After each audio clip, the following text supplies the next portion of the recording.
Hoy terminamos esta serie con la parte número 8, y esta parte número 8 lleva por título Embajadores en nombre de Cristo. Embajadores en nombre de Cristo. ¿Ustedes lo saben o lo están leyendo? Se los estoy diciendo y lo están leyendo, ambas. Embajadores en nombre de Cristo.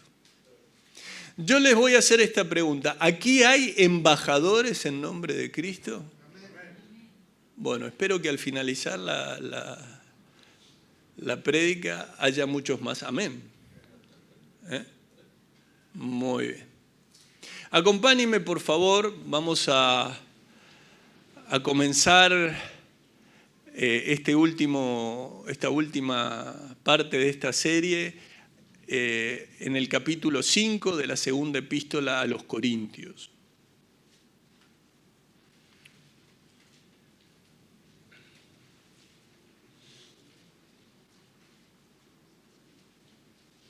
Algunos dirán, pero me perdí alguna parte. Está en la web. Está en la web. Entran a la web de la iglesia, allí están todas las otras partes. También van a encontrar otras series, otras series que también pueden tener allí y que pueden ser de edificación. La mayoría de ustedes pudo compartirlo aquí presencialmente. Hay otros hermanos a los que aprovecho a saludar, que en este momento nos están siguiendo en sus casas o en algún lugar donde se encuentran. También los saludamos a ellos y oramos por ellos, sobre todo por aquellos que están atravesando algún momento de enfermedad, para que el Señor continúe poniendo su mano de amor, de misericordia. Ustedes conocen lo que atravesó el hermano Leonardo, que fue intervenido la semana pasada, así que oramos, le mandamos un abrazo y oramos por él. No solamente aquí, sino oramos en todo momento por él, pidiéndole a nuestro Señor que le dé las fuerzas y que conforme a su misericordia prontamente pueda estar recuperado. Un saludo para él y para toda la familia y para todos aquellos que nos siguen ahora en directo a través también de la web, ¿no? Muy bien.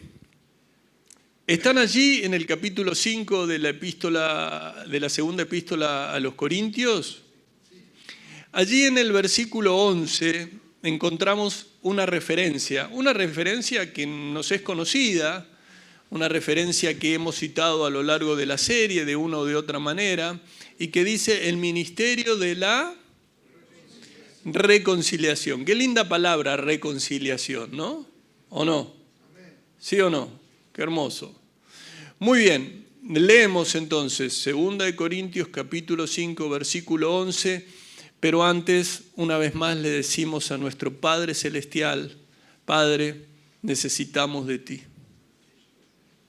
Necesitamos el obrar de tu Santo Espíritu. Dependemos de ti en todo. Y conforme a tu misericordia, te pido me concedas el predicar la palabra de la manera correcta y que cada corazón, Señor, pueda recibir mansamente tu palabra, sabiendo que la obra la haces tú en cada uno de nosotros. Toda la gloria es para el único Dios verdadero, Padre, Hijo y Espíritu Santo. Amén. Muy bien.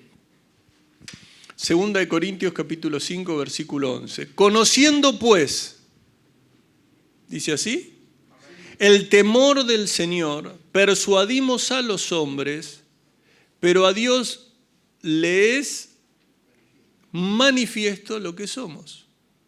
Y espero que también lo sea a vuestras conciencias. No nos recomendamos pues otra vez a vosotros, sino os damos ocasión de gloriaros por nosotros, para que tengáis con qué responder a los que se glorían en las apariencias y no en el corazón. Porque si estamos locos es para Dios, y si somos cuerdos es para vosotros. Porque el amor de Cristo nos constriñe, pensando esto, que si uno murió por todos, luego todos murieron. Y por todos murió versículo 15 del capítulo 5 de Segunda de Corintios, leo nuevamente, y por todos murió, para que los que viven ya no vivan para sí, sino para aquel que murió y resucitó por ellos. De manera que nosotros de aquí en adelante a nadie conocemos según la carne, y aun si a Cristo conocimos según la carne, ya no lo conocemos así. Versículo 17, un versículo tan conocido, ¿no? tan que está en nuestras mentes y en nuestro corazón. De modo que si alguno está en Cristo, nueva criatura es, las cosas viejas pasaron y aquí todas son hechas nuevas. Y todo esto proviene de Dios, quien nos reconcilió consigo mismo por Cristo y nos dio el ministerio de la reconciliación. Que Dios estaba en Cristo reconciliando consigo al mundo, no tomándoles en cuenta a los hombres sus pecados, y nos encargó a nosotros. ¿Qué nos encargó a nosotros? Y nos encargó a nosotros la palabra de la reconciliación. Versículo 20. Así que somos embajadores en nombre de Cristo. Como si Dios rogase por medio de nosotros, os rogamos en nombre de Cristo, reconciliados con Dios. Versículo 21 de 2 Corintios capítulo 5, al que no conoció pecado, por nosotros lo hizo pecado, para que nosotros fuésemos hechos justicia de Dios en él. Y esto es también muy importante, y este versículo también es central, ya que lo hemos visto a lo largo de la serie, especialmente la semana pasada, es que si Cristo, ¿no? Hay varias cuestiones que tenemos que tener en cuenta. Si Cristo murió por mis pecados, eso significa que soy un pecador. ¿Cuántos están entendiendo esto? Ahora, yo sé que las personas argumentamos de una de otra manera y tratamos de ocultar el pecado, pero lo cierto que a la hora de compartir el Evangelio es necesario anunciarles que son pecadores, que están bajo el juicio de Dios, porque esos pecados han ofendido la santidad del único Dios verdadero, que es Padre, Hijo y Espíritu Santo. Entonces es muy importante tener presente esto. Y uno dirá, pero todos son pecadores. Sí, es la condición de todos los hombres, porque no hay justo ni uno, por cuanto todos pecamos y estamos destituidos, alejados de la gloria de Dios. ¿Sí? Esto también es muy importante porque debemos entender que si Cristo murió por mis pecados, quiere decir que Él no murió por sus pecados. ¿Y por qué no murió por sus pecados? Porque Él no tuvo pecado. Ahora, Cristo no conoció pecado, fue hecho pecado. No pecador, sino pecado. Una ofrenda por el pecado, un sacrificio por el pecado. En la intención de todo esto era que nosotros pudiésemos ser hechos justicia de Dios en Él. Animo allí la primer parte de la serie. Pudiendo ser justificados gratuitamente por la gracia de Dios por medio de la redención que es en Cristo Jesús. Por eso, una vez más, debemos tener en cuenta que Cristo nunca pecó. Y si Cristo no pecó, entonces Cristo es algo más que solo un hombre. Y la gente necesita saber que Cristo es Dios encarnado, el eterno Hijo de Dios, que dejó su gloria, que tomó nuestra semejanza. Vivió una vida sin pecado y se entregó obedientemente, amorosamente, voluntariamente, como la única ofrenda por el pecado de los hombres que Dios podía aceptar. Y al resucitar, y esto es fundamental, amados, es fundamental que lo podamos compartir y que dejemos en claro a las personas que aquel que tomó nuestro lugar en la cruz y murió por nuestros pecados es la segunda persona de la Trinidad. O sea, es Dios, es Dios, completamente Dios, completamente hombre. Bueno, ya lo hemos hablado, ¿no? Porque cualquier otro hombre que hubiese muerto por sus propios pecados no hubiera podido cumplir con el sacrificio perfecto. ¿Se entiende? No hubiera podido ser ese sacrificio agradable que reconciliara. En ningún otro podía haber sido depositada la ira de Dios, si no fuera por Cristo. Entonces, al que no conoció pecado, por nosotros lo hizo pecado para que nosotros fuésemos hechos justicia de Dios en él. Hoy estamos en la relación correcta con Dios por medio de Jesucristo. ¿Sí? ¿Cuántos dicen? Amén. Así que en tiempos en donde se habla permanentemente y se le falta, ¿no? Se le falta respeto a la palabra Mesías, ¿no? Que se habla del Mesías de esto, del Mesías del otro, del Mesías de allá y del Mesías que va a salvar de acá, de acá. No. Hay un solo Salvador para la humanidad, hay uno solo en quien puede haber reconciliación con Dios, hay uno solo que hizo un sacrificio perfecto una vez para siempre, ese nombre es Jesucristo. Y todo aquel que deposite su confianza en Él, en arrepentimiento y que le llame Señor y que lo confiese con su boca, no será avergonzado. ¿Cuántos dicen amén?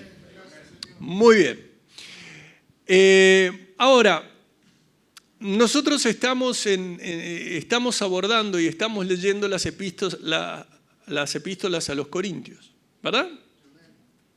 Entonces déjenme decirle algo, déjenme decirle brevemente algunas cuestiones que son importantes recordar y tener presente acerca de las características de Corinto. Más allá de que Corinto hoy es un pueblo de Grecia de muy poca importancia, su importancia radica en la historia que tiene. Está a aproximadamente 80 kilómetros de Atenas. Ahora, en los tiempos del Nuevo Testamento, era una ciudad floreciente. Era una ciudad que tenía una ubicación estratégica. Era una ciudad en donde el tráfico entre el norte y el sur, ese tráfico que incluía y que iba a Atenas, tenía que pasar por Corinto. O sea que era una ciudad importante. Ahora, según y las certezas en el año 146 antes de Cristo, los romanos destruyeron Corinto y la refundaron a partir del año 44 antes de Cristo, transformándola en la capital de la provincia romana de Acaya. Por eso nosotros habitualmente leemos esto. Y de allí fue un centro mercantil muy importante con una población muy cosmopolita. ¿Y por qué es importante todo esto? Para que vos entiendas que siempre cuando Dios nos deja las Escrituras y nos deja y hay un autor divinamente inspirado que envía cartas a una iglesia, es importante saber en qué contexto se encontraba esa iglesia. Y ahora te vas a dar cuenta.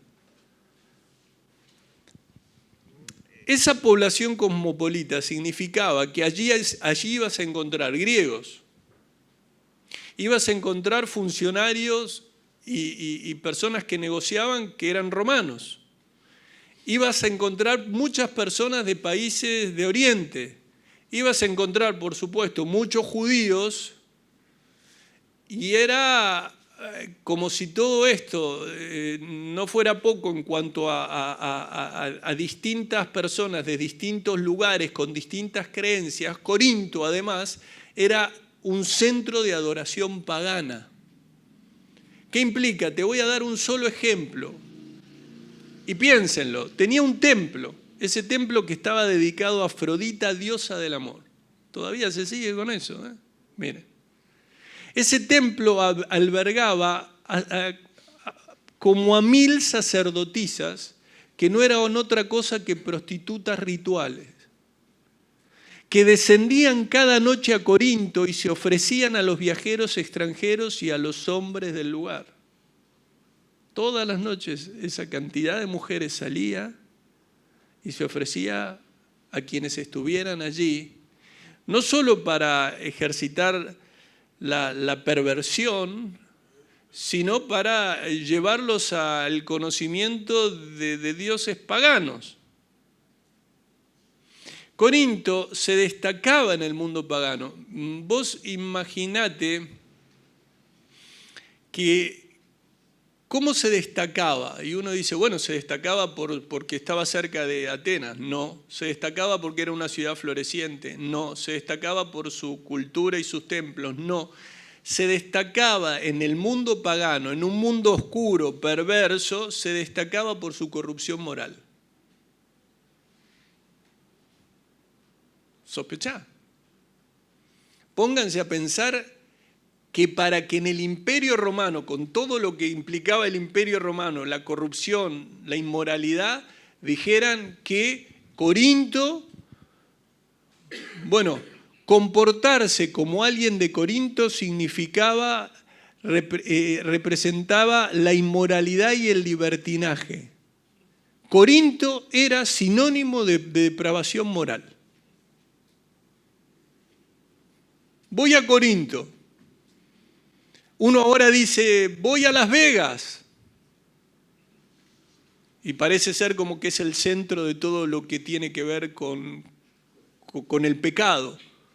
Bueno, cuando alguien decía voy a Corinto, era decir voy a un lugar donde está la inmoralidad, donde voy a encontrarme con esta clase de rituales. Y nosotros sabemos, a la luz de las Escrituras, que el apóstol Pablo visitó la ciudad, que allí comenzó la iglesia, allí, y que le dirigió algunas epístolas. Ahora, viendo lo que te digo, o escuchando o pensando en cómo era Corinto, ¿qué mejor lugar para compartir el Evangelio? Algunos dirán, no, y yo soy cristiano, salgo corriendo. No, sos cristiano, estás para eso. No para que tomes el molde de Corinto, sino para que justamente le prediques a los pecadores acerca del Evangelio, acerca de Cristo, acerca de la salvación. ¿Se entiende? ¿Qué mejor oportunidad para predicar las buenas nuevas que en lugares como Corinto? Y ahora ustedes me dirán, pero está lleno de Corinto en cuanto a la depravación. Claro, qué mejor oportunidad para que prediquemos el Evangelio en todo lugar. ¿Se entiende? No, yo quiero trabajar donde estén todos cristianos. Bueno, gloria a Dios si el Señor te lo permite. Y si el Señor no te lo permite, gloria a Dios también, porque está con un propósito. ¿Para qué? Para que le hables a los que no conocen a Cristo. ¿Sí? ¿Se entiende? Muy bien, entonces tengan presente esto a la luz de todo lo que venimos hablando, ¿no? Le está escribiendo allí en la epístola a los Corintios, le está escribiendo que al que no conoció pecado. Era una locura para ellos pensar a alguien que no pecó. Cuando ellos se vivían revolcando en el pecado día tras día, hora tras hora. Bueno, muy bien. Allí en esta epístola se nos enseña, sobre todo allí en el capítulo 5, se nos enseña la realidad de que Dios quiere que los hombres pecadores se reconcilien con Él. Dios quiere que los pecadores se reconcilien con Él. Dios no quiere que un grupo de pecadores se reconcilien con Él. Dios quiere que los pecadores se reconcilien con Él.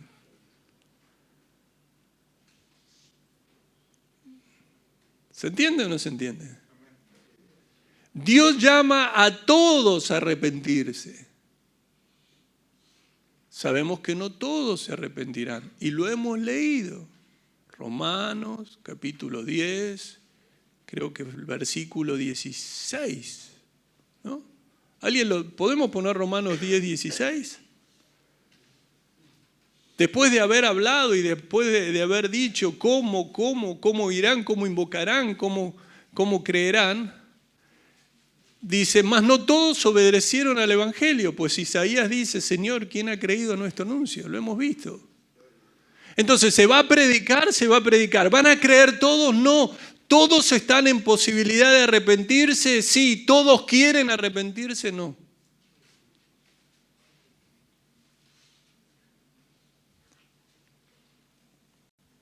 Qué importante tener la certeza a la hora de compartir el Evangelio, que tu Dios, que el único Dios verdadero así lo quiso, y lo que quiso de acuerdo a las Escrituras es que todos tuvieran la posibilidad de volverse a Él, aún sabiendo Él que no todos lo iban a hacer. Pero a veces uno dice, ¿cómo es esto? Mirá, el Señor eligió a los 12 y sabía que uno lo iba a traicionar. Él sabía que lo iba a traicionar, no estaba obligado a traicionarlo. ¿Cuántos entienden esto? ¿Sí o no? ¿De verdad lo entienden? ¿O me están mirando con una cara como diciendo, ¿será así? Muy bien.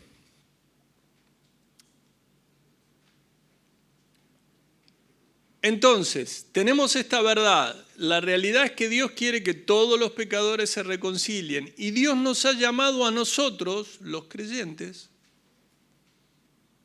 a proclamar el Evangelio de reconciliación. ¿A quiénes se lo tenemos que proclamar? A todos. Y si tenés la posibilidad de ir hoy a un pueblito que está así medio, que ya no tiene la importancia de antaño, que es Corinto, andá y predicá en Corinto también. Y si vas a donde vayas, ¿y a quiénes? A tus semejantes, a las personas, a humanos, hombres, mujeres, a tu prójimo, el que tenés cerca, a tu próximo, a las personas de este mundo, sin distinción. Sin distinción. Porque vos podés, ciertamente, el humano ciertamente tiene algún tipo de prejuicio. Dios no hace acepción de personas. A lo mejor vos decís, no, mirá, no, no, acá no, acá no. Y el Señor dice, no, acá no, ¿qué?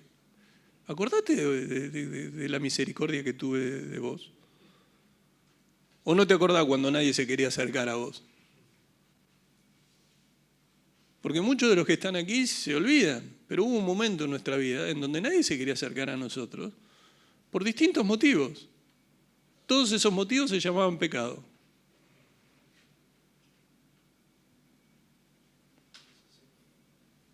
De distintos colores, de distintas formas, tomaban distintos nombres, pero todos tenían la mugre y la miseria del pecado. Y por ese pecado fue Cristo a la cruz. ¿Cuántos dicen amén? Ahora acompáñenme ahí a la epístola a los Corintios, pero esta vez a la primera epístola a los Corintios, al capítulo 1. Vamos a leer primeramente el versículo 17. ¿Cuántos están entendiendo? ¿Le vamos a predicar a todos? Con la certeza de que nosotros transmitimos el tesoro. Ahora te vas a dar cuenta de algo más, pero transmitimos el tesoro. Confiamos en el tesoro, confiamos en Dios. Después, las personas, algunas aceptarán, otras no aceptarán.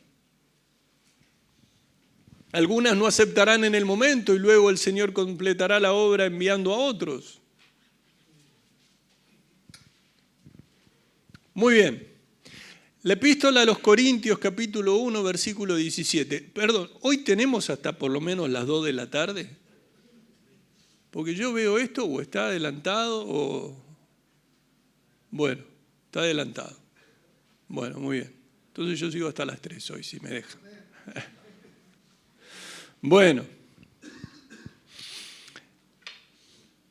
1 Corintios, capítulo 1, versículo 17. Dice, pues no me envió Cristo a bautizar, sino a predicar el Evangelio, no con sabiduría de palabras, para que no se haga vana la cruz de Cristo. Entonces, aunque no desconocemos que en la iglesia de Corinto, que los corintios, ustedes saben que si había algo que tenían, eran recursos espirituales. Allí había dones. Ahora, también la palabra de Dios nos muestra que había dones, pero había divisiones y que había conflictos en la iglesia de Corinto. Y que la iglesia de Corinto tenía muchos problemas serios y uno de los problemas era la división, estaba fraccionada. En un mundo, en un ambiente, en un contexto absolutamente perverso, la iglesia, en vez de estar unida, estaba fraccionada, estaba dividida. De hecho, si ustedes me acompañan ahí mismo, en el versículo 10, hay una referencia que dice, ¿está dividido Cristo? Una pregunta, ¿sí? Y dice el versículo 10, os ruego pues, hermanos, por el nombre de nuestro Señor Jesucristo, que habléis todos una misma cosa y que no haya entre vosotros divisiones, sino que estéis perfectamente unidos en una misma mente y un mismo parecer. Los cristianos de la iglesia de Corinto no fueron ejemplo en muchos sentidos. En algunos sí, en muchos no. Sus actitudes no son dignas de imitar. Es más, el apóstol Pablo les llama a modificar, a cambiar esas actitudes. El apóstol le empieza a llamar la atención por las rivalidades que existían entre ellos. Alguno me dirá, bueno, pero las peleas forman parte de la vida. Sí, en algún sentido las peleas forman parte de la vida. Crecemos peleando, viendo pelear. Poned dos bebidas, no vayan a hacer esto, pero así tipo esos, como hacen los experimentos, lo del laboratorio y todas esas cosas. Poned dos bebitos a una distancia en medio de un chupete y vas a ver quién llega primero y quién lo agarra. Y vas a ver lo que hace el otro. O sea, no es muy difícil ver bebés pelearse por una mamadera. ¿O no? Entonces uno dice, desde chiquitito que se pelean. ¿Alguna vez un bebé te mordió una oreja? Fue sin querer, perdonarlo. No, es que yo le sigo diciendo bebé, pero es mi hijo que tiene 14 y me sigue mordiendo. Entonces ya es otro tema. Ya es otro tema. Primero, fíjate si... Pero desde chiquitos... En maldad me concibió mi madre, dice la palabra. Los chiquititos no hay que enseñarles a cómo ser malos, hay que enseñarles cómo ser buenos. ¿No? De hecho, los más grandecitos con los juguetes. Yo lo he visto. Ese juguete es mío. Pero préstamelo. No. Pero no lo usás. No lo uso. Es mío. No te lo presto. Pero por favor, préstamelo. Un cochecito, ¿no? Un coche de eso de sacarle la rueda y usarlo sin rueda. Y vos decís, ¿dónde aprendieron esas cosas? Y le queremos echar la culpa a un youtuber. Pero no. Nenitos.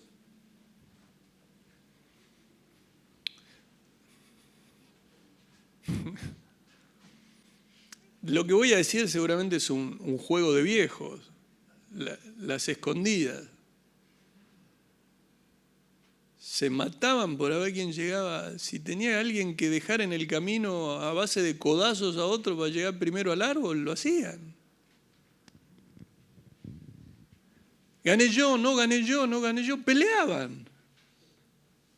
Yo sé que aquí esto que voy a decir suena absolutamente extraño, pero parece ser que en este planeta Tierra hay esposos que pelean.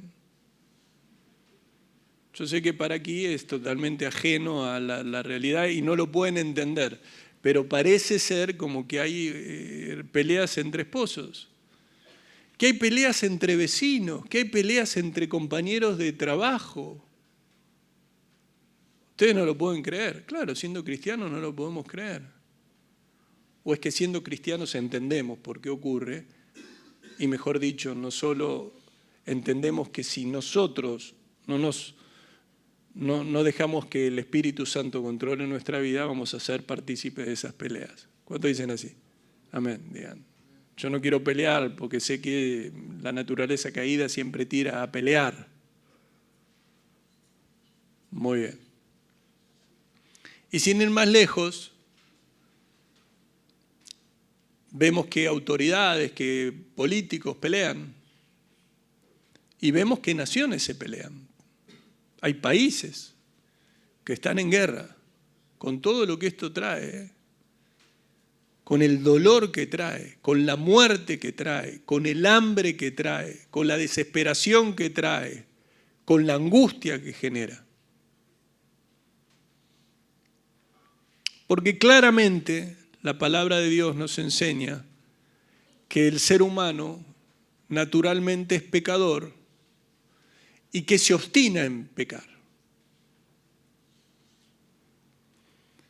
Las fuentes de todas las peleas son la misma, el ego. La naturaleza depravada y el ego, el yo. Hoy se impulsa desde todos los lugares, hacé lo que a vos quieras. Sentite bien vos, el resto no importa, sentite bien vos. Esto es lo que se instruye. Y tristemente a veces, y con algún lenguaje un poco más moderado, se instruye desde aquí mismo, desde los púlpitos, no desde este. Desde los púlpitos. Hacé lo que te gusta, sentite bien. Dios te creó para que fueras feliz. No, Dios te creó para que vivieras en santidad y para que tuvieras gozo perpetuo en esa santidad que es en la que tenés plena comunión con Él. No nos engañemos. Porque no hay felicidad, no hay gozo sin Dios.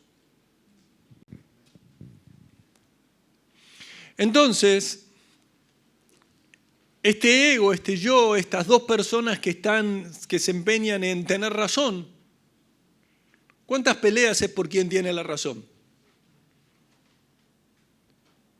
Tener razón, bueno, ¿querés tener la razón? Tener la razón. Hay personas que por tener la razón viven amargadas, frustradas. Aunque la otra persona le diga, mira, te voy a decir la verdad, tenés razón. Y se va y dice, sí, pero me lo estás diciendo de mentira, así que voy a seguir peleando. Sé que me lo decís de la boca para afuera, pero por dentro no. Voy a seguir peleándote. Y lo que pasaba dentro de la iglesia en Corinto, y en lo que pasa en muchas congregaciones hoy, es que hay falta de armonía. No se ha entendido la manera en que Dios nos llamó a vivir. Entonces el apóstol Pablo claramente quiere dejar el asunto establecido y exhortar e instruirlos y les dice, os ruego, fíjense en el versículo 10, os ruego. Esta palabra os ruego es una palabra que viene del griego que es parakaleo, que a ustedes les debe sonar porque es la raíz verbal de Paracletos, el ayudador o consolador, el abogado. ¿Se recuerdan, no? Juan 14:16, y yo rogaré al Padre y os dará otro consolador para que esté con vosotros para siempre. ¿Recuerdan? Este tenía el significado básico de alguien que viene a tu lado con el fin de ayudar. Pablo quería ayudar acerca de los hermanos, quería ayudar de cerca, estar cerca de los hermanos de Corinto para ayudarlos a corregir sus pecados y defectos. También es bueno que tengamos presente que, a diferencia de la carta a los Efesios, la cual es una epístola general sin una referencia tan local, la carta a los Corintios tiene énfasis puesto en las características que deben tener cada congregación. O sea, ¿qué quiero decir? En cada congregación se nos llama a tener armonía. Aquí en los Corintios no está hablando de la unidad mística de la Iglesia Universal de Cristo, sino dentro del ámbito de cada asamblea local. En cada asamblea local, lo había hablado, ¿no? En cada asamblea local, cuando hablábamos los miércoles de la iglesia, del cuerpo, no es que hay un pie en Australia, ¿se acuerdan cuando hablamos del cuerpo? No es que hay una mano que está en... No. En las congregaciones locales debe haber armonía. Entonces Pablo en amor los exhorta por el nombre de Jesús. Y cuando los exhorta por el nombre de Jesús, fíjense que dice, os ruego pues hermanos por el nombre de nuestro Señor Jesucristo. El nombre de Cristo representa todo lo que Él es, su carácter, su voluntad. Y allí le dice que habléis todos una misma cosa. Literalmente en el griego quiere decir hablen todo lo mismo. ¿Por qué, hermanos? Porque hay algo que debemos tener presente. No hay nada que confunda más a los nuevos creyentes que escuchar que supuestamente cristianos y cristianos de años en las congregaciones decir cosas o erradas acerca del Evangelio, de la Biblia o de la vida cristiana. Vos sos nuevito, entras a una congregación, estás como una esponjita, todo lo que te van diciendo, querés asimilar, estás feliz. Y viene alguien y te dice cualquier cosa, con lo que menos hables con la Biblia. Y te empieza a decir, yo pienso, no es lo que vos pensás, es lo que la Biblia dice.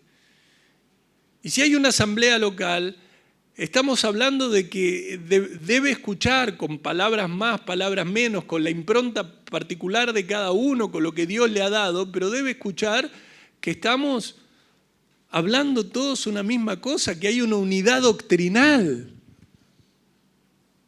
Hablen todo lo mismo. Esta unidad doctrinal es indispensable para que una congregación sea espiritualmente fuerte y saludable. ¿Cuántos están entendiendo esto?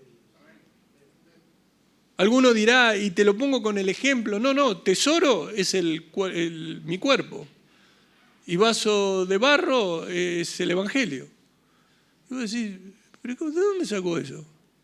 Es que yo me miro y me parezco un tesoro. No. Ese es tu ego. Y estás equivocado. La enseñanza en una iglesia no debe ser como una mesa. Hay alguno que piensa que, viene aquí y yo te voy a decir, mira, ¿qué te gusta? Voy a poner una mesa larga y te voy a decir, mira, elegí. Todo esto es doctrina, la que te guste es para vos. No, hermano. No es así. No es que cada uno puede elegir. Cada miembro escoge, no. En lo referente a la verdad de Dios, no puede darse dos puntos de vista conflictivos que sean a la vez correctos. ¿Se entiende? Ahora, uno me dirá, es que tenemos que sabemos todo dogmáticamente. No. Deuteronomio 29, las cosas secretas pertenecen a Jehová nuestro Dios, mas las reveladas son para nosotros y para nuestros hijos, para siempre, para que cumplamos todas las cosas de esta ley. Hay cosas que solo el Señor sabe, que nosotros no vamos a tener el entendimiento completo, pero Dios no quiere que las congregaciones vivan en confusión. Dios no vive contradiciéndose a sí mismo. Dios no presenta enseñanzas contradictorias. Entonces debemos tener cuidado. Y lo que aquí insiste Pablo a los corintios es que tengan unidad doctrinal, no cualquier unidad doctrinal, sino la unidad que está clara y completamente fundada en la palabra de Dios. Por eso es tan importante ir a la palabra de Dios, por eso es tan importante y por eso Él apela a ellos en el nombre de Jesús, es decir, debe haber acuerdo en Él, en su voluntad y en su palabra.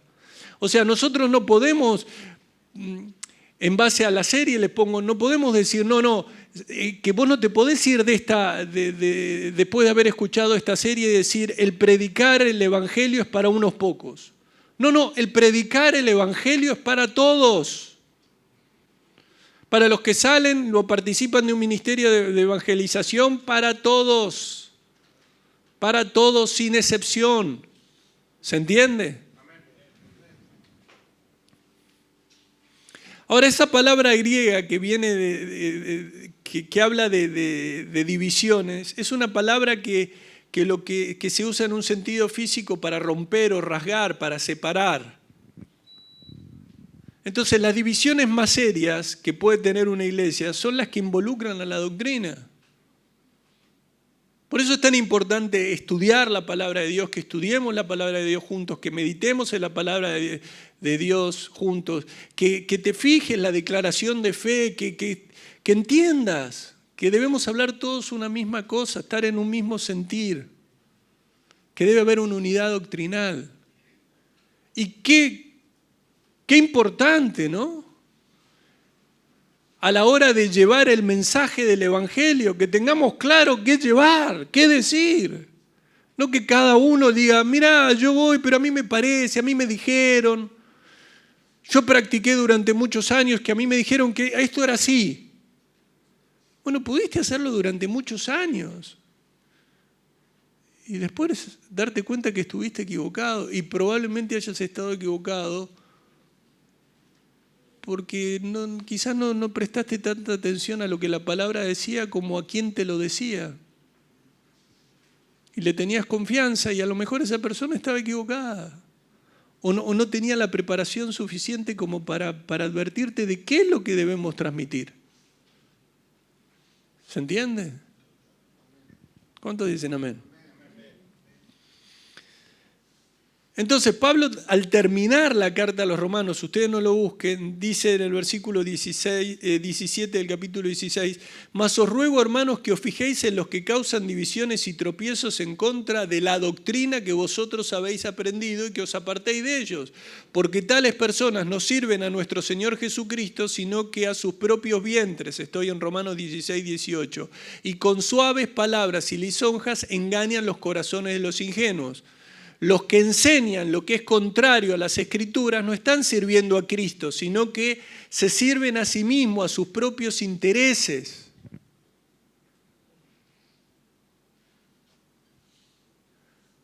¿Qué interés tengo? Y mi interés es que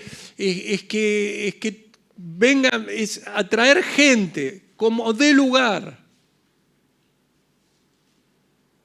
Pero vas a hacer lo que la Biblia dice. Estoy dispuesto a hacer cualquier cosa, a meterme con cualquiera que me prometa que va a haber multiplicación de personas dentro de una iglesia. Quiero que lo que se sube a internet tenga millones y millones y millones de visualizaciones. No me importa, pago, si son truchas, no importa. Quiero que digan 2, 3, 4, 5, 10 millones. ¿Será lo que Dios quiere? ¿Ustedes creen que así es como Dios quiere? Pero buscan sus propios intereses. Entre esos intereses, mucho lo que buscan es ser conocidos. Famoso va. Ganar dinero.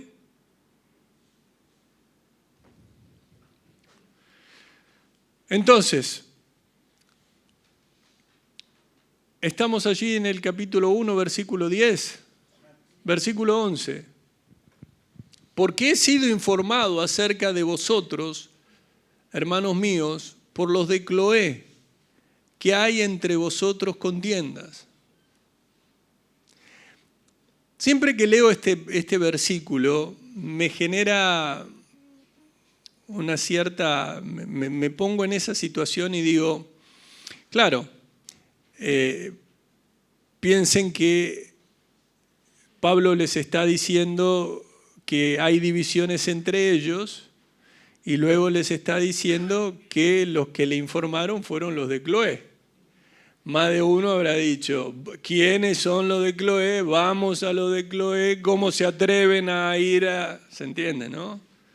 Estaban todos enojados con los de Cloé, que habían recurrido a la autoridad a manifestarle lo que ellos entendían que pasaba. Ahora, lo interesante con los de Cloé es que cuando uno se pone a buscar, a estudiar el tema de los de Cloé, se encuentra con que no se sabe si son personas que estaban en la iglesia de Corinto, no se sabe si eran personas que habían ido de Éfeso a visitar y cuando de Éfeso a visitar Corinto y cuando volvieron se lo comunicaron a Pablo. No se sabe si eran hombres o mujeres, no se sabe. Entonces yo ya me imagino ahí a los de Corinto, ¿vos sos de Cloé? ¿Vos sos los de Cloé? ¿Vos sos los de Cloé? ¿Quién es el chusma? ¿Quién es el que dijo que hay divisiones entre nosotros?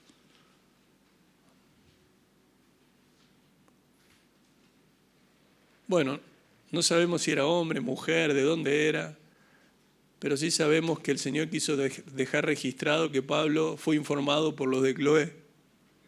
Así que no te hagas tanto problema. Uno debe preocuparse por el pecado, no por quién informó del pecado. ¿Cómo me enteré? ¿Cómo se enteró? Por los de Cloé, voy a decir. Fui informado por los de Cloé. Pastor, por favor, lo animo, los de Cloé. Bueno, me están entendiendo, ¿no? Ahora, el problema no era que los de Cloé habían informado, el problema era que había divisiones. El problema es que no había unidad doctrinal. Versículo 12. Quiero decir que cada uno de vosotros dice, yo soy de Pablo, yo de Apolo, yo de Cefas y yo de Cristo. Cefas era la forma aramea del nombre Pedro, ¿no? No es que había diferencia doctrinal entre estos líderes. ¿Se entiende? No es que Pablo, Cefas o Pedro, no, que lo mismo hablaban otra cosa. Los corintios, había diferentes preferencias por las personalidades de ellos. Los corintios no tenían excusas. Sin conocer la palabra de Dios, no se puede percibir el error, aun cuando se lo quiera hacer. Entonces ellos lo que no conocían era la palabra de Dios y decían, ay, hay diferencias. Y hablaban todos una misma cosa. Aquellos que le predicaban decían todos una misma cosa, pero ellos después lo transformaban. ¿Por qué? Porque la única forma de identificar la falsa doctrina es comparándola con la genuina. Si vos conocés la genuina, ahí podés saber. Ahora, los líderes deben ser hombres bien instruidos en la palabra de Dios, guiados por el Espíritu Santo para guiar a la congregación, a la unidad en la verdad y protegerla del error. Y una vez más allí, en versículo 10, capítulo 1, perfectamente unidos en una misma mente. ¿Leen allí? Sí. Perfectamente unidos. Habla de reparar, de ajustar, de restaurar, es la palabra catartizo. Es el sentido de volver a juntar, a unir algo que estaba roto, separado. Los cristianos debemos estar perfectamente unidos, tanto internamente en una misma mente como externamente en un mismo parecer. Debemos ser uno en creencias, normas, actitudes, principios de una vida espiritual, una misma mente y un mismo parecer. Entonces, cuando esto ocurre, cuando hay una unidad genuina en torno a la verdad de la palabra de Dios, lo que va pasando es que todos van creciendo, van madurando. Vienen los nuevos y no hay peligro de con quién se siente.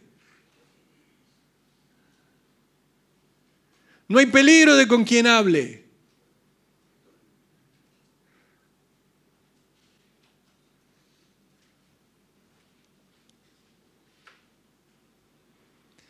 Ahora, para que haya una unidad genuina, tiene que el ego no estar más, y en lugar del ego, lo que debe estar es la voluntad de Dios. Todos deben desear hacer la voluntad de Dios. ¿Se entiende? Vamos rápido. Versículo 13. ¿Acaso está dividido Cristo? ¿Fue crucificado Pablo por vosotros? Miren, lo que les decía al principio, ¿no? Pablo dice, a mí no me miren. Yo no, conmigo no es el tema. ¿Fue crucificado Pablo por vosotros o fuiste bautizados en el nombre de Pablo? Doy gracias a Dios que a ninguno de vosotros he bautizado sino a Crispo y a Gayo, para que ninguno diga que fuiste bautizados en mi nombre. También bauticé a la familia de Estefanás. Y de los demás no sé si he bautizado a algún otro, pues no me envió Cristo a bautizar, sino a predicar el Evangelio, o con sabiduría de palabras, para que no se haga vana la cruz de Cristo. Pues no me envió Cristo a bautizar, sino a predicar el Evangelio. Este versículo no no significa que las personas no deben ser bautizadas, ¿no? Esto ya lo sabemos, sino que Dios no envió a Pablo para que comenzara algo así como yo voy a bautizar a los míos para que ellos digan fui bautizado por Pablo y tener seguidores que lo siguieran al apóstol Pablo. No, fue llamado a predicar el evangelio y llevar a muchos a la unidad, no a bautizar a una facción que lo rodeara y que lo siguiera como líder. ¿Se entiende? Cristo, dice en palabra de Dios para todos, no me ha enviado a bautizar, sino a anunciar las buenas noticias de salvación, y no con palabras de sabiduría, para que la cruz de Cristo no pierda su poder. Y esto es importante, porque la predicación con sabiduría humana se caracteriza por ser un discurso sin sentido. Predican y predican, tratan de mostrar habilidosamente argumentos, y yo te voy a mostrar y te voy a decir, pero no tiene revelación de Dios, no tiene el poder de Dios. Entonces lo que está afirmando el apóstol es que su llamamiento había sido para que predicara, no para que bautizara, y volvemos, y le vuelvo a decir, no es que no fuera importante el ser bautizado, sino que era algo secundario, en relación a la salvación, ¿no? Y era una cosa que se podía dejar en manos de algunos otros. De hecho, él dejaba en manos de Silas y de Timoteo, pero la predicación en el ministerio de Pablo se destaca por esa claridad, esa contundencia, y él, allí cuando habla de sabiduría de palabras, la expresión de sabiduría de palabras se refiere claramente a aquellos hermanos que hablan y hablan y hablan. Algo que era muy valorado por los griegos. Los griegos decían, ¿de qué vamos a hablar? Y vamos a hablar, y hablaban, ni hablaban, ni hablaban. Y lo que aquí está diciendo es totalmente contraproducente que alguien hable, utilice su sabiduría humana en detrimento de la cruz de Cristo. Porque al fin y al cabo, la muerte y resurrección de Cristo constituyen el centro de la predicación. Esto es lo que el apóstol quería centrarse. Lo que vimos en los hechos, en lo que hablábamos al comienzo, en que Cristo murió y resucitó. Entonces, volvamos por favor a 2 Corintios capítulo 5, versículo 11. ¿Cuántos están entendiendo? Entonces, cuando vos vas a predicar el evangelio, confía en el tesoro, confía en Dios que te va a llenar la boca y compartí lo que aprendiste. No entres en, no, sí, porque yo y te cuento y ya le contaste 1 hora y media cómo fue que Cristo llegó a tu vida. Buenísimo. Y si el hombre te dice, me tengo que ir, se fue aprendiendo, se fue recordando como lo que vos le dijiste. Hablale de Cristo. Compartirle de Cristo. Ya va a ver, y no es que no se puede o está prohibido. No, somos personas que compartimos y les contamos, pero sin ir en detrimento de lo importante. ¿Cuántos se están entendiendo? Muy bien.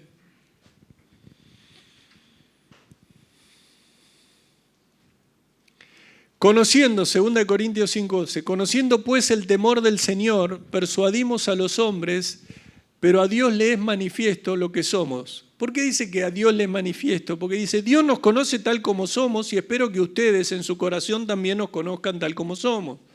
Que no piensen que somos uno de los que vienen a querer hacer cosas que no están bien. De hecho, el versículo 12 dice, no nos recomendamos pues otra vez a vosotros, sino os damos ocasión de gloriarnos por nosotros para que tengáis con qué responder a los que se glorían en las apariencias y no en el corazón.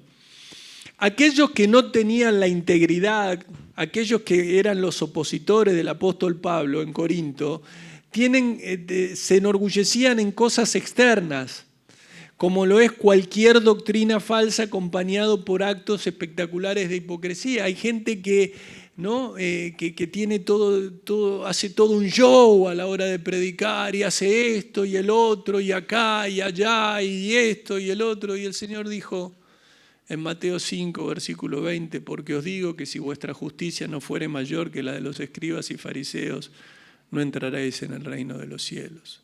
Y el Señor dice en Mateo capítulo 6, guardaos de hacer vuestra justicia delante de los hombres para ser visto de ellos, de otra manera no tendréis recompensa de vuestro Padre que está en los cielos.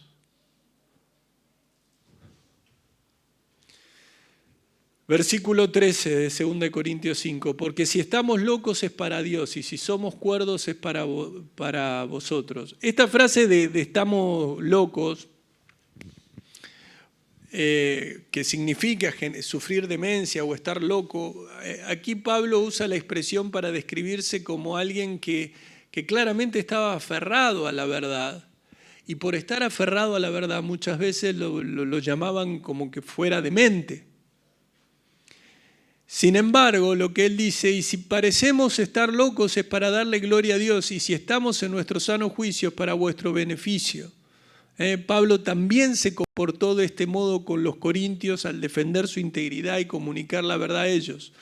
Ahora, hermanos, debemos tener en cuenta que si nosotros queremos aprender y queremos que Dios nos use y entendimos que Dios nos ha enviado, Dios quiere la integridad a la hora de presentar el Evangelio. Que no busquemos el reconocimiento personal, sino que busquemos que las personas se aferren a Él. Y allí sigo leyendo rápido, versículo 14, porque el amor de Cristo nos constriñe pensando esto, que si uno murió por todos, luego todos murieron, y por todos murió para que los que viven ya no vivan para sí, sino para aquel que murió y resucitó por ellos. Versículo 16, de manera que nosotros de aquí en adelante a nadie conocemos según la carne, y aun si a Cristo conocimos según la carne, ya no lo conocemos así. Esto quiere decir que hemos dejado de evaluar a otros desde el punto de vista humano. En un tiempo pensábamos de Cristo solo desde un punto de vista humano, pero ahora lo veían de una manera totalmente diferente. Entendían quién era.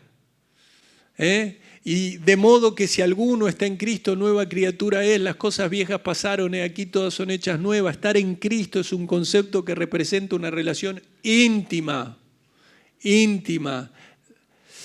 Versículo 18, y todo esto proviene de Dios, quien nos reconcilió consigo mismo con Cristo y nos dio el ministerio de reconciliación. El autor, la fuente de toda la reconciliación es Dios. Por ende no hay lugar para la jactancia humana. Es este mismo Dios que nos reconcilió consigo mismo por medio de Cristo y nos dio el ministerio de la reconciliación. Por la muerte del Señor Jesús en la cruz, Dios anuló en gracia la distancia que el pecado había introducido entre Él y el hombre, para que todas las cosas pudiesen ser por medio de Cristo presentadas en conformidad a Él mismo. Versículo 19, que Dios estaba en Cristo reconciliando consigo al mundo, no tomándole en cuenta los pecados, a los hombres sus pecados, y nos encargó a nosotros la palabra de la reconciliación, el mensaje de la reconciliación. Nos llama a abrir la boca y decir, os rogamos en nombre de Cristo, reconciliaos con Dios. Debemos abrir la boca y hablar. Ahora, cuando en el versículo 20 dice, así que somos embajadores en nombre de Cristo, un embajador, ¿cuántos dicen un embajador? En lo humano, es el embajador. Pasan 5 o 6 autos, la banderita, es el embajador. Es el embajador. Es el embajador. Hace muchos años, no sé si seguirá estando, había una propaganda de chocolates que decían, no, estos son los que come el embajador. Era una golosina, no sé cuál era. Estos son los que come el embajador, como diciendo, si los come el embajador deben ser ricos. No sé. ¿Alguno sabe cuál era? Soy el único viejito. Bueno, no. Pero sí, lo voy a averiguar y van a ver que lo saben. Y hasta los deben comer, miren, con eso le digo todo. Bueno. Ahora, el embajador es un diplomático, es el más alto, el nivel es el del más alto nivel, que es el representante oficial de un Estado ante otro. También sabemos que ahora hay embajadores de fútbol o embajadores de cultura, pero aquí cuando habla de embajador, la palabra, primero esta palabra presbego habla de un anciano, un término que describía a un hombre de edad y más experimentado que servía como representante de un rey en otros países. Pero ser un embajador, aquí cuando dice así que somos embajadores, fíjense que lo encontramos, embajadores en nombre de Cristo, encontramos aquí en 2 Corintios 5:20 y en Efesios 6:19, y es muy interesante, dice, y por mí, a fin de que al abrir mi boca me sea dada la palabra para dar a conocer con denuedo el ministerio del Evangelio, por lo cual soy embajador en cadenas, que con denuedo hable de él como debo hablar.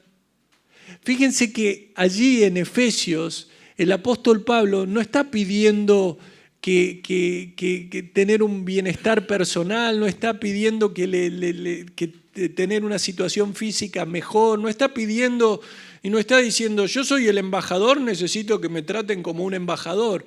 No. Él lo que estaba escribiendo era y estaba pidiendo que tener denuedo y fidelidad para continuar proclamando el Evangelio a los no salvos sin importar el costo, aunque era un embajador en cadenas, aunque estaba escribiendo desde la cárcel. Él no dejó de predicar desde la cárcel. Él siguió siendo un embajador en la cárcel. ¿En qué cárceles estamos nosotros? ¿Cárceles de egoísmo? ¿Cárceles de qué? ¿De vergüenza? Que no podemos predicar el Evangelio a viva voz, hablarles a otro de Cristo, con lo que Cristo hizo por nosotros, con la vida nueva que Dios nos ha dado en Cristo. ¿Cómo no podemos hablar con denuedo? ¿Cuántos están entendiendo? Embajadores, el apóstol Pablo describió así la función propia. Él se llamaba un embajador, pero además la función de todos los creyentes. ¿Cuántos creyentes hay? Todos los creyentes como mensajeros que representan en la tierra al Rey del cielo con el Evangelio. Soy embajador, ¿de quién? De Dios.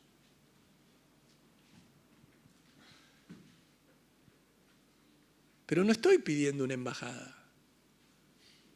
No me interesa una embajada. Me interesa la posibilidad de compartir el tesoro.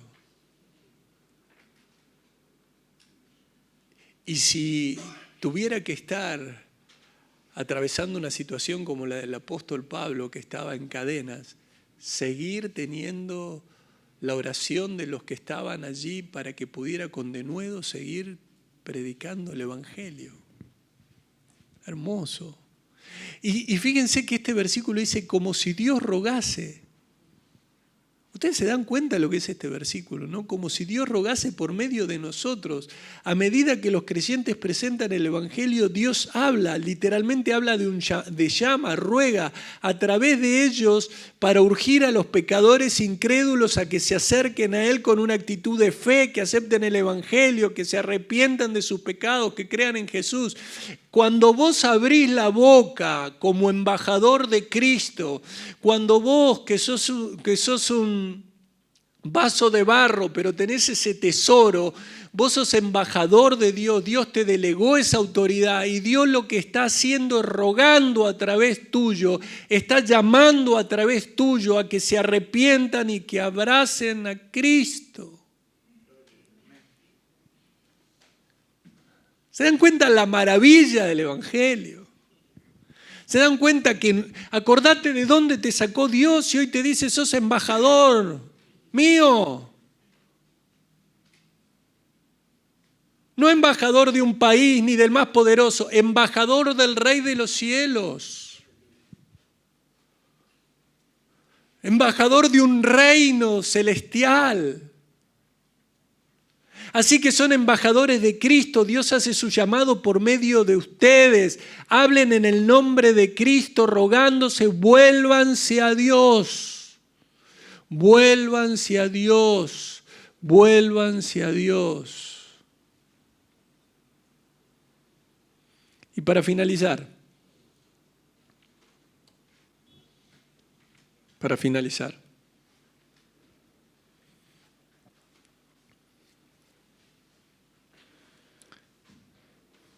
¿cuántos hay que son sal y luz? ¿Saben lo que es sal y luz? ¿Recuerdan las bienaventuranzas? ¿Recuerdan dónde están? Mateo capítulo 5. Abran Mateo, por favor, capítulo 5.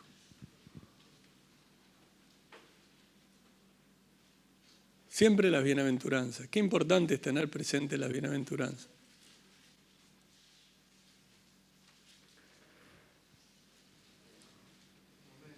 Bueno, nos tuvimos que haber arrepentido, tuvimos que haber entendido que no teníamos nada que ofrecerle, que fue por gracia. ¿Por qué? Porque dice allí en el Sermón del Monte, ustedes saben que en el capítulo 5 comienza el Sermón del Monte y comienza con las bienaventuranzas y habla de bienaventurados los pobres en espíritu, porque de ellos es el reino de los cielos, ¿verdad? Allí estamos hablando de Mateo 5:3. Ahora, yo les voy a hacer una pregunta y nuevamente les pido que piensen y me contesten. El que quiera que levante la mano simplemente. ¿Cuántos hay aquí que son bienaventurados? Esto significa que sos un hijo de Dios. Yo te voy a decir algo. Luego de las bienaventuranzas, se habla de el versículo 13, vosotros sois la sal de la tierra, y el versículo 14, vosotros sois la luz del mundo, ¿verdad? Por eso pregunto, ¿cuántos de aquí hay que son sal y luz? No hay posibilidad que sea sal y luz. No hay posibilidad de que seas realmente bienaventurado y que realmente estés alumbrando si no predicas el Evangelio. Hay algunos que dicen, yo soy sal y luz, y no predican el Evangelio. No es que no leí bienaventurados los que predican el Evangelio. No leí bienaventurados los que predican las buenas nuevas. No, porque no lo dice. Pero si me acompañás al versículo 9, dice, bienaventurados los pacificadores. Porque ellos serán llamados hijos de Dios. Y déjame decirte algo, el carácter de un cristiano es el capital que tiene para llevar a cabo su actividad. ¿Sí? Así como un embajador, a vos se te ocurre que tiene cierto protocolo, ciertos modales, tiene que cumplir con ciertos lineamientos, ciertos horarios, cierta forma de comer, cierta forma de sentarse, cierta forma de dirigirse, cierta forma de hablar. Bueno, nosotros como embajadores de Cristo tenemos que mostrar el carácter de Cristo, las bienaventuranzas.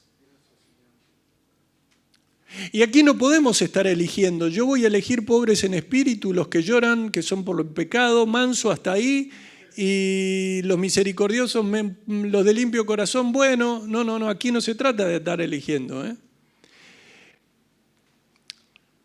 Ahora, ¿qué pasa si un cristiano no tiene ese carácter?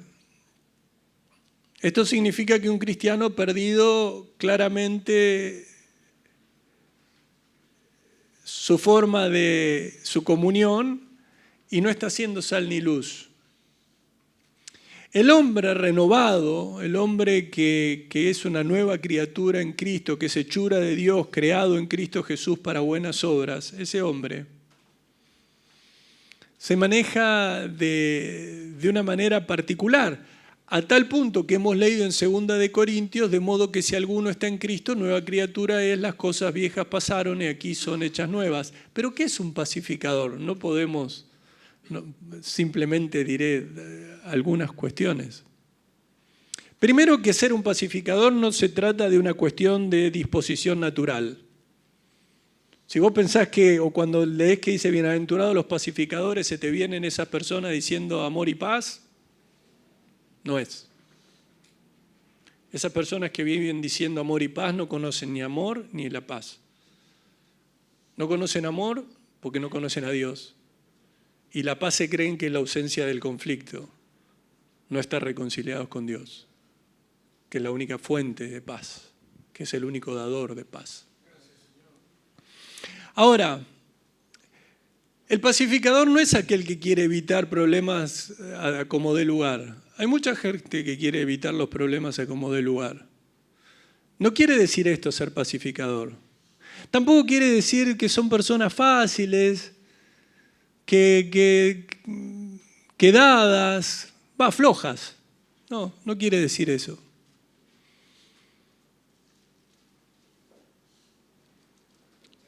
¿Qué es un pacificador?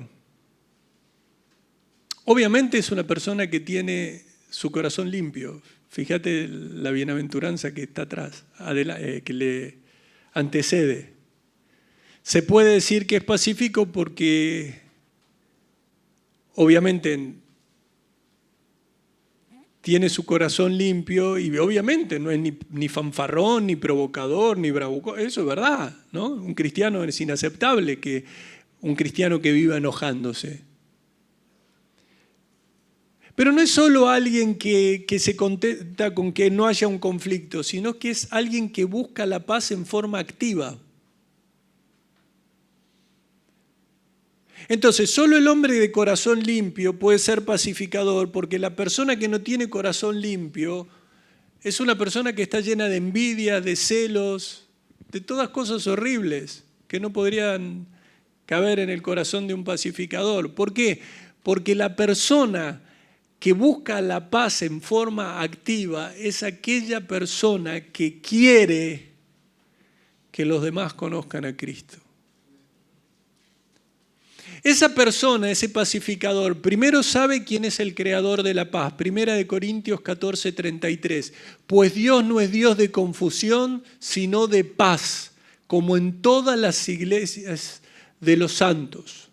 Dios es el autor, el hacedor, la fuente de paz. Aparte de Él no hay paz. En Romanos 15:33 dice, y el Dios de paz sea con todos vosotros, amén. En Hebreos 13:20, y el Dios de paz que resucitó de los muertos a nuestro Señor Jesucristo, el gran pastor de las ovejas por la sangre del pacto eterno. En 2 de Tesalonicenses 3:16, y el mismo Señor de paz os dé siempre paz en toda manera. El Señor sea con todos vosotros. Señor de paz, Jesucristo, es el mismo título que se le da como al Padre, el Dios de paz.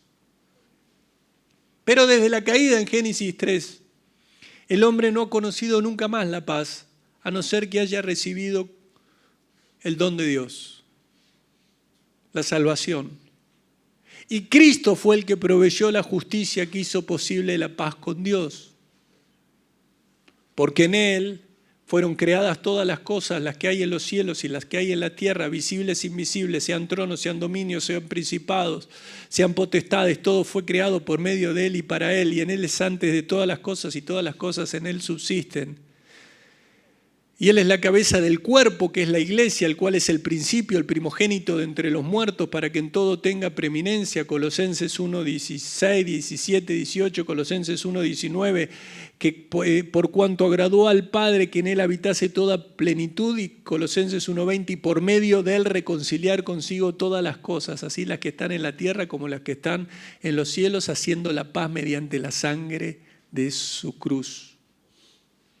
Entonces, la cruz proveyó la justicia que solo hace la verdadera paz. Dios, origen de paz, Jesús, manifestación de paz. Y nosotros nos dice que el Espíritu Santo más el fruto del Espíritu es amor, gozo, paz y demás.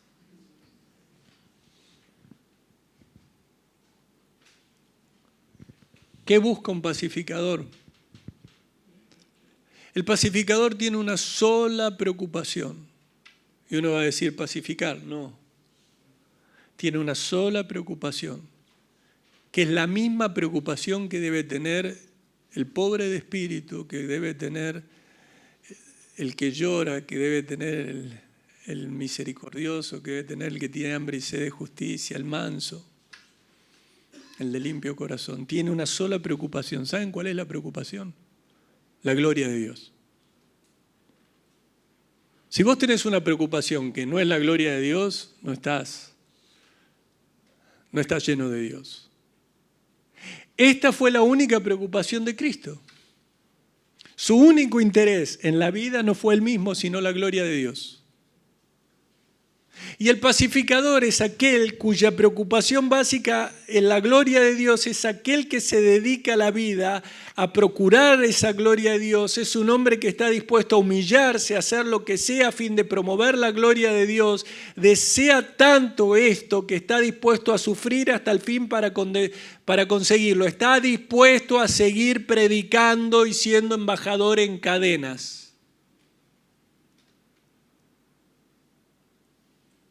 ¿Y qué es en la práctica? En la práctica se demuestra, 2 Corintios 5:18, y todo esto proviene de Dios que nos reconcilió consigo mismo por Cristo y nos dio el ministerio de la reconciliación.